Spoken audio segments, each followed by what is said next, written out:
आप जानते हैं आधुनिक विज्ञान ने एक टेक्नोलॉजी लाई है जिसको सीमेंट कहते हैं। सीमेंट की मैक्सिमम लाइफ कितनी है? कितनी है? 2500 साल, मैक्सिमम 100 ईयर्स। दुनिया के सीमेंट तकनीकी में काम करने वाले सभी वैज्ञानिक कहते हैं कि सीमेंट की अधिकतम जिंदगी 100 साल है। लेकिन कुछ वैज्ञानिक तो यहां तक कहते हैं कि अधिकतम जिंदगी की परिभाषा क्या? अधिकतम जिंदगी की परिभाषा अगर हम ये माने कि जब तक ये खंड खंड ना टूटे तब तक, या हम यहीं से मानना शुरू कर दें कि बनने के कितने दिन बाद क्रैक्स आ जाते हैं। अगर वो कहते हैं कि भाई बनने के कितने दिन बाद क्रैक्स आ जाते हैं, यहां से शुरू करें, तब तो सीमेंट की जिंदगी 5 साल भी नहीं है। अच्छी से अच्छी बिल्डिंग को देख लेना, आज बनी है, साल भर बाद उसमें क्रैक्स दिखाई दे जाएंगे। तो कई वैज्ञानिक तो कहते हैं कि अगर क्रैक्स को हम आधार बनाएं तब तो ये 5 साल की जिंदगी भी नहीं है सीमेंट की, लेकिन पूरी बिल्डिंग खंड खंड टूट जाए तो 100 साल है। तो हम मान लें कि 5 साल से लेकर 100 साल है। अच्छा, अब दूसरी बात बताता हूं। आपने कभी भारत का कोई किला देखा है? फोर्ट? राजस्थान में तो आप हैं, यहां 2-3 किले बड़े मशहूर हैं। आमेर का एक किला है जयपुर में, जोधपुर का एक किला है, जैसलमेर का है, चित्तौड़गढ़ का है। ये सब किलों में आप जानते हैं सीमेंट लगा है? नहीं, चूना लगा है। चूना की मैक्सिमम लाइफ मालूम है कितनी? अगर वो 5 साल और 100 साल की कहानी कहें सीमेंट के बारे में कि क्रैक्स पड़ना शुरू हो, वहां से जोड़ें तो 5 साल और खंड खंड टूटे तो 100 साल, अगर चूने को ऐसा कहना शुरू करें तो चूने की मिनिमम लाइफ 500 साल है और मैक्सिमम लाइफ 2 से 2500 साल। भारत के जितने भी किले हैं ना, आमेर में देखो या चित्तौड़गढ़ में या दक्षिण में चले जाओ या पश्चिम भारत में, बहुत सारे किले 250-300 साल से लेकर 1000-1200 साल पुराने, और इनमें दीवारों में क्रैक्स नहीं है। पत्थर उखड़कर गिर जाएगा, क्रैक नहीं आएगा कभी। मतलब क्या है? मतलब यह है कि चूने की टेक्नोलॉजी सीमेंट से कुछ ऊंची तो है। और आप जानते हैं सीमेंट और चूने का रॉ मटेरियल एक ही है, ये मालूम है ना? दोनों का रॉ मटेरियल एक ही है। इसका माने बनाने की जो तकनीकी है उसमें कुछ अंतर है। सीमेंट उसी रॉ मटेरियल से बनता है जिससे चूना बनता है, बस अंतर इतना है कि सीमेंट यूरोप में बना है, चूना भारत में बना है। चूना 500 साल तो कम से कम जिंदा रहता है, 2500 साल तो अधिकतम जिंदा रहता है। सीमेंट तो 100 साल से भी कम समय तक ही जिंदा रहता है। तो कौन सी टेक्नोलॉजी ऊंची है, चूने की कि सीमेंट की? अब आप ये कहेंगे कि अगर ये चूने की टेक्नोलॉजी बहुत ऊंची है तो हम घर क्यों नहीं बनाते इससे? ये प्रश्न आएगा कि नहीं मन में? हाँ, तो इस प्रश्न का उत्तर ये है कि हम चूने से ही घर बनाया करते थे आज से 150 साल पहले तक। जितने घर आप देखो ना भारत में पुराने 150 साल 200 साल, वो चूने से ही बने हैं। हम 150 साल पहले तक सभी भारतवासी चूने से ही घर बनाते थे, और जो भारतवासी थोड़े गरीब होते थे वो मिट्टी से घर बनाते थे। और अभी भी कुछ भारतवासी गिने चुने हैं जो चूने से बनाते हैं, लेकिन मेजॉरिटी में आज सीमेंट इस्तेमाल करते हैं। पिछले 150 साल में हुआ ये कि जो देश में चूना बनाने की टेक्नोलॉजी डेवलप हुई हजारों साल में, अंग्रेजों ने उस टेक्नोलॉजी को बैन किया था। और इस देश में पता है अंग्रेजों ने क्या किया था? 1850 के आसपास एक कानून बना दिया था कि चूने का काम करना गैर कानूनी है और सीमेंट से घर बनाना कानूनी है। तो हुआ ये कि जो लोग चूने से घर बनाए, अंग्रेज सरकार जेल में डालती थी उनको, उनके घर तोड़ दिए जाते थे, बुलडोजर ला ला के उनके घर पे चला दिए जाते थे। जो सीमेंट से बनाए उनका एप्रिसिएशन होता था। कारण क्या था? अंग्रेजों को अपनी कंपनियों का सीमेंट बिकवाना था इस देश में और चूने की इंडस्ट्री को खत्म करना था। आप जानते हैं कि चूना और सीमेंट का रॉ मटेरियल एक ही है। तो अंग्रेजों ने क्या किया कि यहां से जो चूने का रॉ मटेरियल है वो सब शिप्स में भर भर के इंग्लैंड भेजना शुरू किया। वहां से वो सीमेंट बन के भारत में आना शुरू हुआ। हमको चूना मिलता नहीं था घर में बनाने के लिए, सीमेंट आसानी से उन्होंने उपलब्ध करा दिया। तो भारत में पहले चूना बनाने के छोटे छोटे केंद्र होते थे, छोटे छोटे, लगभग हर गांव में एक, कभी कभी 2 गांव के बीच में एक।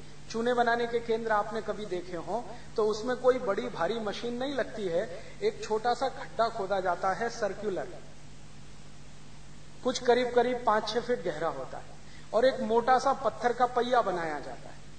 उस पहिए के नीचे चूने का जो रॉ मटेरियल है, स्टोन, जिस स्टोन से चूना बनता है, जिसको लाइम स्टोन कहते हैं, वो छोटे छोटे टुकड़ों में तोड़कर उस सर्कुलर शेप की जो खाई है ना, ट्रेंच, उसमें डाल देते हैं। उसके ऊपर वो पत्थर घुमाया जाता है और इसके ऊपर बीच बीच में दूध डाला जाता है। दूध, आप सोचो, हमारे हिंदुस्तान में दूध डाल के चूना तैयार होता था। माने दूध हम सिर्फ पीते नहीं थे, दूध से चूना भी बनाते थे। इसका मतलब यह है कि दूध बहुत होता होगा। क्या मतलब हुआ? चूने में दूध डाल रहे हैं पानी की जगह, इसका मतलब यह है कि दूध बहुत होता होगा। तो हमने सुना है कि इस देश में दूध दही की नदियां बहती थी, तो नदियों में पानी की जगह दूध नहीं बहता था, दूध का उत्पादन बहुत होता था। और वो दूध इतना होता होगा कि पीते पीते बच गया तो हम उससे नहाते भी थे। आपने सुना है इस देश में कहते हैं दूधो नहाओ, कभी ये सुना है लक्स नहाओ पूतो फल? या किसी से सुना पियर्स नहाओ पूतो फलो, या Johnson and Johnson baby soap नहाओ पूतो फलो? हर बार हम यही कहते हैं दूधो नहाओ पूतो फलो। तो लोग नहाते होंगे दूध से, नहीं तो ये आई कैसे कहावत? और उसका प्रमाण आज भी दिखाई देता है कि हम शंकर भगवान को तो महाशिवरात्रि पर दूध से ही नहलाते हैं, या साबुन लगाते हैं, दूध से नहलाते हैं कि ना? तो शंकर जी भी दूध से नहाते हैं, भक्त भी नहाते होंगे। तो दूध बहुत था, उपयोग करने के बाद बचता होगा, तो चूना बनाने में इस्तेमाल होता था। और चूने को बनाने में बस इतना सा ही लगता है, एक सर्कुलर, वो मैंने कहा ना ट्रेंच, एक पत्थर का पहिया और उसको चलाने के लिए बैल, बस इतना ही लगता है। और रॉ मटेरियल लाइमस्टोन थोड़ा थोड़ा तोड़ तोड़ के डाल दिया, दूध डालते डालते पीसते गए, दूध डालते गए, पीसते गए, दूध डालते गए, 25-30 दिन में वो तैयार होता है। फिर उसको जब कंस्ट्रक्शन में इस्तेमाल करो तो उसमें जो बॉन्डिंग फोर्स है वो इतना ताकतवर है कि 2500 साल तक उसे कोई हिला नहीं सकता। ये है भारत की टेक्नोलॉजी। और इस टेक्नोलॉजी को अंग्रेजों ने किया क्या? कानून बनाकर पाबंदी लगा दिया। तो 150 साल में ये चूने के जितने भी केंद्र थे सब धीरे धीरे बंद हो गए, और उनके स्थान पर अंग्रेजों ने सीमेंट के कारखाने कुछ शुरू कर दिए, जो चालू हो गए, जो आज भी इस देश में सीमेंट बना रहे हैं और लोगों को दे रहे हैं। अब सीमेंट बनाने की जो टेक्नोलॉजी है वो इतनी कॉम्प्लिकेटेड है कि कोई भी गांव में सीमेंट नहीं बन सकता, क्योंकि उस टेक्नोलॉजी के लिए सबसे पहले चाहिए एनर्जी, क्योंकि एनर्जी कंजम्पशन हाईएस्ट है सीमेंट में। बिजली चाहिए, बिजली तो थी नहीं, तो चूना बनाने में तो बिजली की जरूरत नहीं। तो हिंदुस्तानियों ने दिमाग लगा के ऐसी टेक्नोलॉजी विकसित की जो बिना बिजली के चल जाए, और ये यूरोप के मूर्ख लोगों ने एक ऐसी टेक्नोलॉजी लाई जो बिना बिजली के हिलती भी नहीं, चलना का तो दूर की बात है। तो भारत में हर गांव में चूने के केंद्र बन सके क्योंकि बिजली की जरूरत नहीं, और यूरोप में हर गांव में बिजली नहीं तो सीमेंट नहीं, यहां भी हर गांव में बिजली नहीं तो सीमेंट नहीं। तो सीमेंट वहीं बन सकता है जहां बिजली हो, और बिजली हो तो थोड़ी बहुत नहीं हो, ज्यादा हो। 240 वोल्ट की बिजली से सीमेंट नहीं बनता। बिजली बनाने के लिए कम से कम 11,000 वोल्ट लगता है।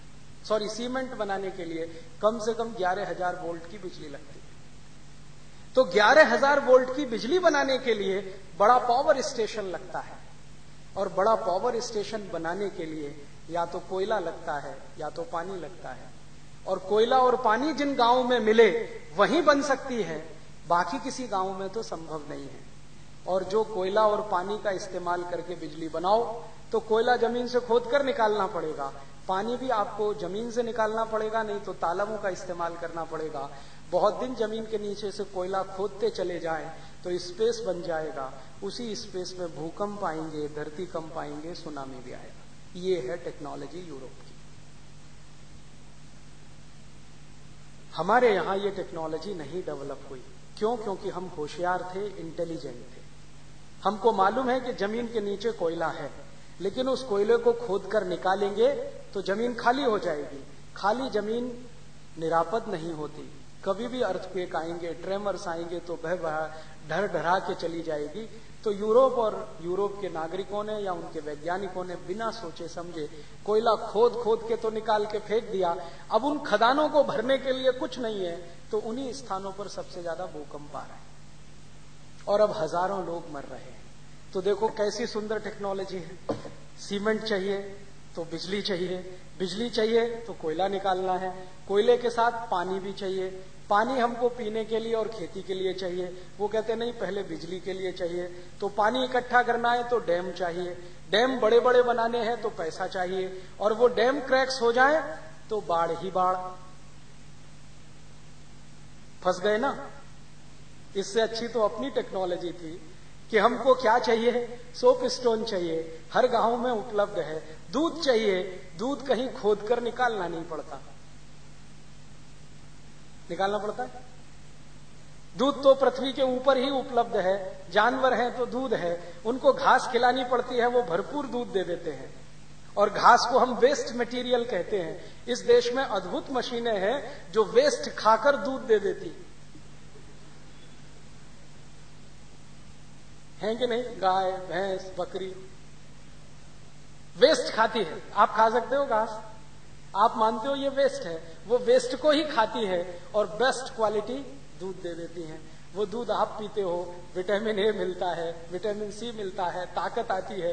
वो दूध अगर पत्थर में डाल दो तो और ताकत बढ़ा देता है पत्थर की, और वो पत्थर से पत्थर को चिपका दो बीच में रख के तो 500-500 साल टूटता नहीं। ये है टेक्नोलॉजी। अब जरा सोचो और विचार करो कौन सी टेक्नोलॉजी बेहतर है। दूध और पत्थर का इस्तेमाल करके चूना बनाने वाली। क्योंकि इस टेक्नोलॉजी में सबसे महत्वपूर्ण बात पता है क्या है, कि आप प्रकृति का, नेचर का कोई भी नुकसान नहीं करते। और ये जो सीमेंट बनाने वाली टेक्नोलॉजी है, इसमें हर समय प्रकृति का नुकसान करते हैं, उसके खिलाफ काम करते हैं।